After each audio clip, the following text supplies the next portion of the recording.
विश्व सीओपीडी दिवस पर हर साल 15 नवंबर को मनाया जाता है। सीओपीडी को फेफड़ों के प्रोग्रेसिव डिसीज भी कहा जाता है। इस विषय में हमने आदिगाडी मेडिकल कॉलेज एवं अवंती सुपर स्पेशलिटी हॉस्पिटल में कार्यरत वरिष्ठ श्वसन रोग विशेषज्ञ डॉक्टर आरती जुल्का, डॉक्टर मुस्तफा सिंगापुर वाला, डॉक्टर स्वप्निल जैन और डॉक्टर अनिल बड़ाल ने सिटी चैनल से खास बात की। नमस्कार, मैं डॉक्टर आरती जुल्का। सिटी चैनल 24 के श्रोताओं को बहुत बहुत नमस्कार और दीपावली की शुभकामनाएं। 15 नवंबर को विश्व सीओपीडी दिवस है, जिसका थीम है breathing is life, act earlier. इस संदर्भ में हम एक विशेष चर्चा करना चाहते हैं और इसके बारे में जानकारी देना चाहते हैं। मेरे साथ पैनल में मेरे साथ चिकित्सक हैं, श्वसन रोग विशेषज्ञ डॉक्टर मुस्तफ़ा।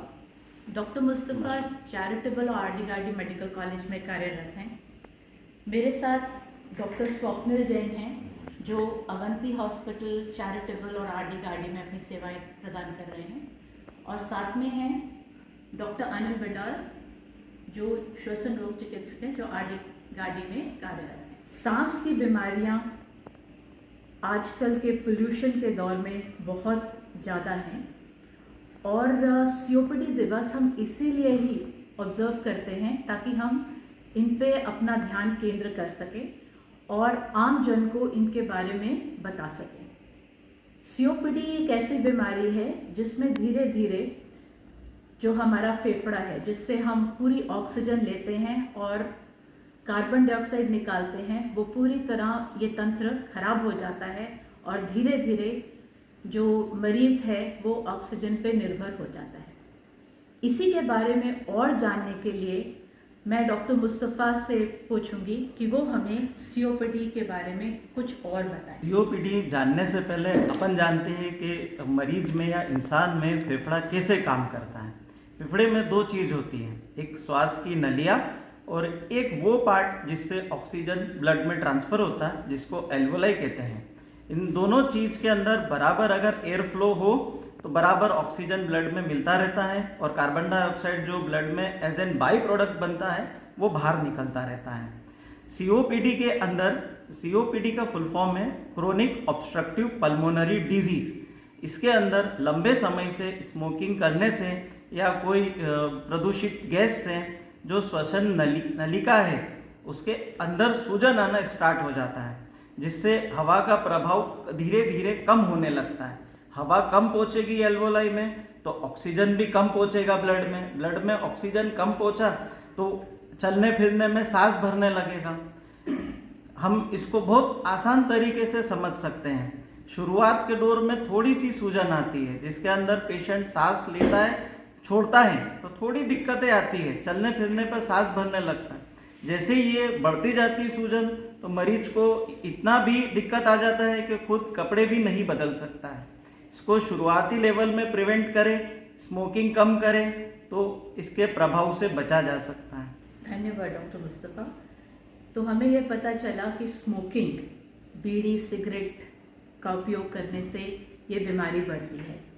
तो विस्तार में इसके बारे में कि ये होती क्यों है सीओपीडी, हम डॉक्टर स्वप्निल जैन से बोलेंगे कि हमें वो कुछ और बताएं कि ये सीओपीडी होता क्यों है। सीओपीडी जो डिसीज़ है मेनली स्मोकिंग के कारण होता है। आजकल भारतवर्ष में देखेंगे कि कैंसर के केसेस भी सबसे ज़्यादा स्मोकिंग के कारण ही है। बीड़ी सिगरेट के धुएं जो मुंह से अंदर जाता है फेफड़े में सूजन पैदा कर देता है, जिसके कारण लंग की कैपेसिटी कम हो जाती है और साथ में रिकॉइल करने की कैपेसिटी भी कम हो जाती है, इसलिए सांसों की बीमारी उत्पन्न हो जाती है। केवल सिगरेट ही नहीं, किसी भी प्रकार का धुआं जो कि जलने वाली कागज़ पकड़ लीजिए या पत्तियों का धुआं पकड़ लीजिए, बीड़ी सिगरेट अगरबत्ती किसी भी प्रकार के केमिकल परफ्यूम से भी जो अंदर जाता है वो सब इस रोग को करने में सक्षम होता है।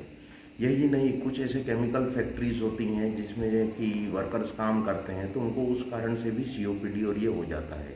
हैंडलूम्स के वर्कर जो होते हैं, रेशे जो हैं कपड़े के बार बार अंदर जाते हैं, ये सब उनको सीओपीडी करने में सक्षम है। इसके लिए एक उपाय जो रहता है कि सबसे पहले बैरियर लगाइए मास्क के रूप में अपने नाक पे, तो बीमारी को कुछ हद तक तो मरीज ही अपने आप में इस बीमारी को कम कर सकता है। धन्यवाद डॉक्टर स्वप्निल। तो ये हमें पता चला कि बीड़ी सिगरेट पीने से और आजकल जो न्यूज़ में है पराली जलाना, पोल्यूशन, ये भी एक बहुत बड़ा कारण है सीओपीडी होने का। दिल्ली पूरे विश्व के सबसे प्रदूषित शहरों में से एक है और जहाँ का एयर क्वालिटी इंडेक्स इतना ख़राब है कि ऐसा एक नवजात भी 15 सिगरेट पीने के बराबर है। तो ये पोल्यूशन भी इस बीमारी को बढ़ाता है।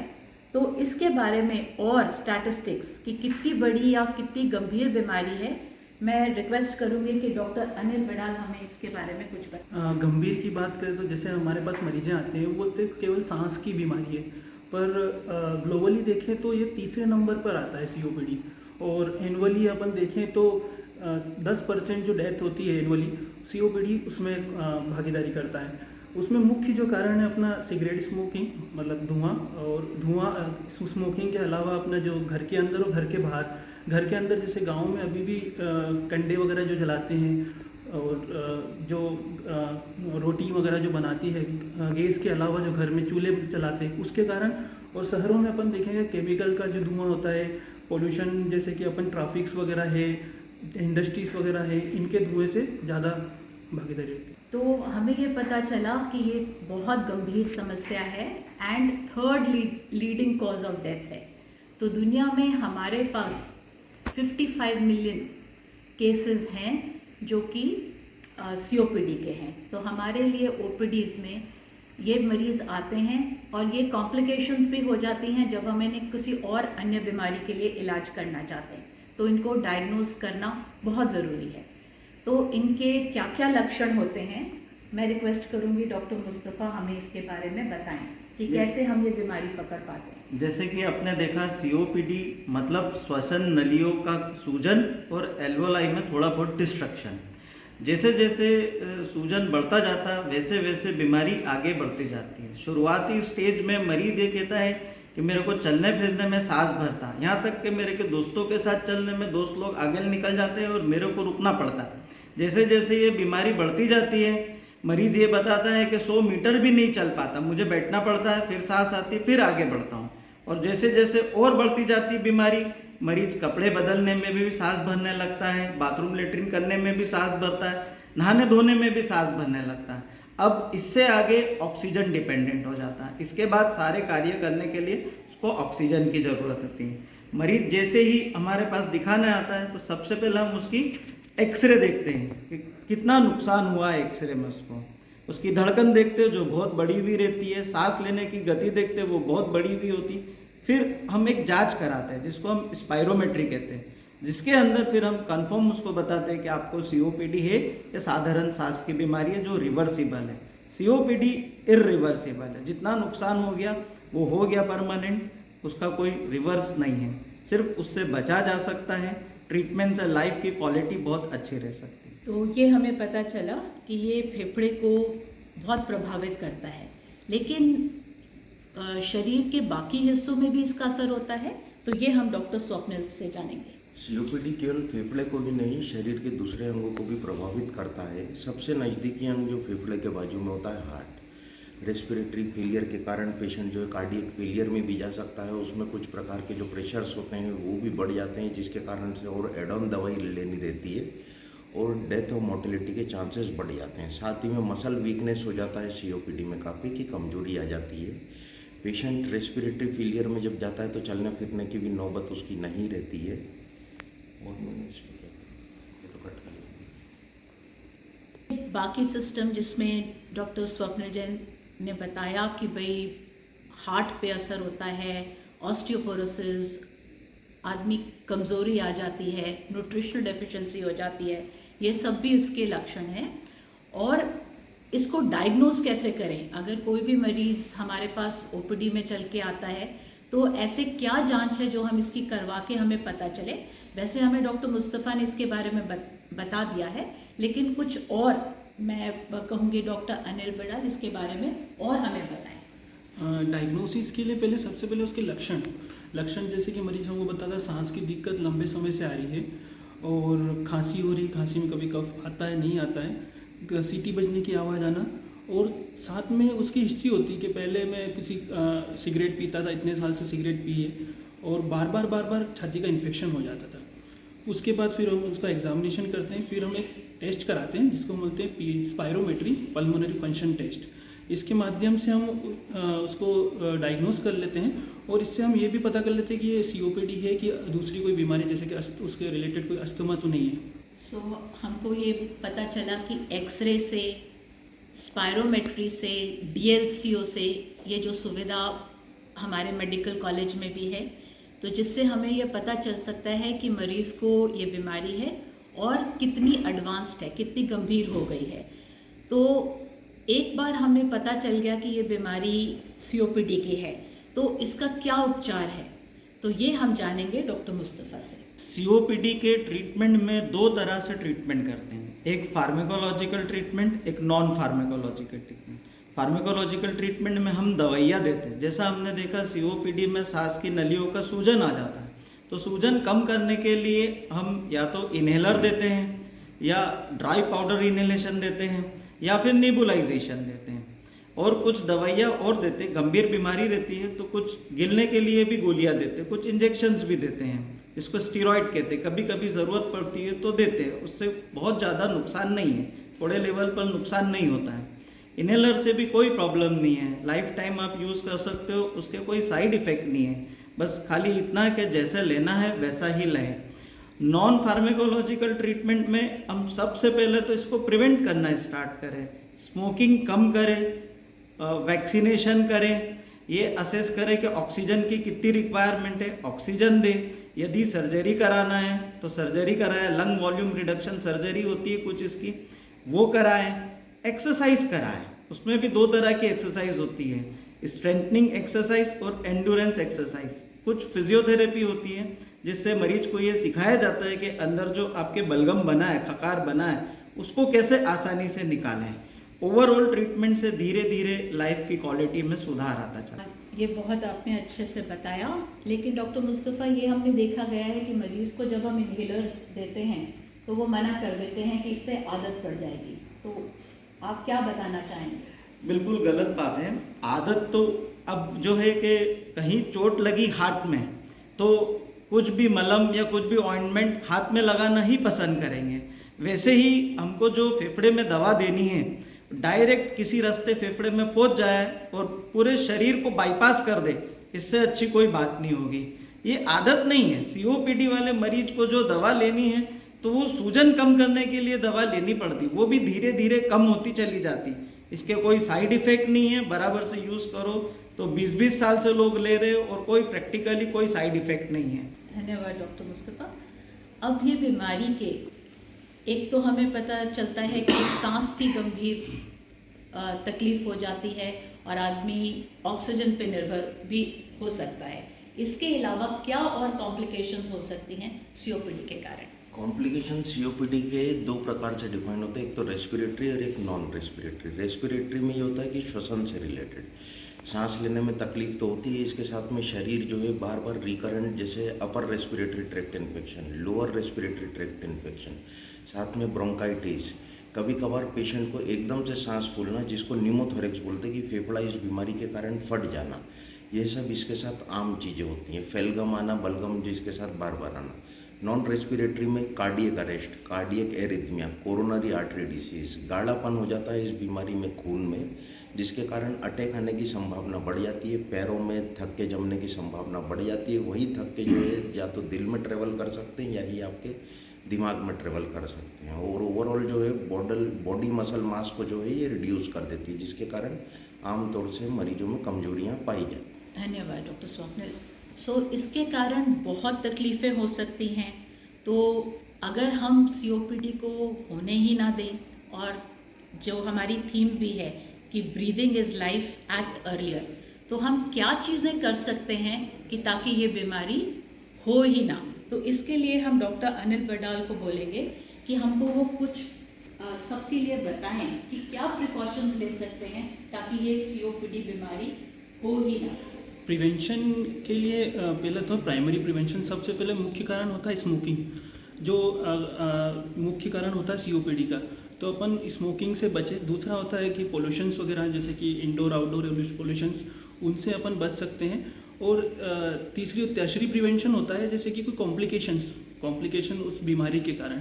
तो जो मुख्य अपना स्मोकिंग रहता है और अच्छा वातावरण रहना चाहिए घर के आसपास। ऐसे पोल्यूशन का अगर अपन वहाँ जा भी रहे तो अपन मास्क वगैरह यूज़ कर सकते हैं प्रिवेंशन के लिए। और मेन जो मुख्य होता है स्मोकिंग से ही बचना है। तो जैसे इन्होंने बताया कि जो लोग सिगरेट बीड़ी पी रहे हैं तो वो तुरंत छोड़ दें, क्योंकि हवा में ही इतनी पोल्यूशन है कि दोनों का असर बहुत घातक हो सकता है। और जो कंस्ट्रक्शन एक्टिविटी है, खेतों में पराली जलाना, अभी दिवाली आ रही है, पटाखे फोड़ना, ये सब पोल्यूशन को बढ़ाते हैं। तो कचरा जलाना, ये सभी पोल्यूशन बढ़ाते हैं।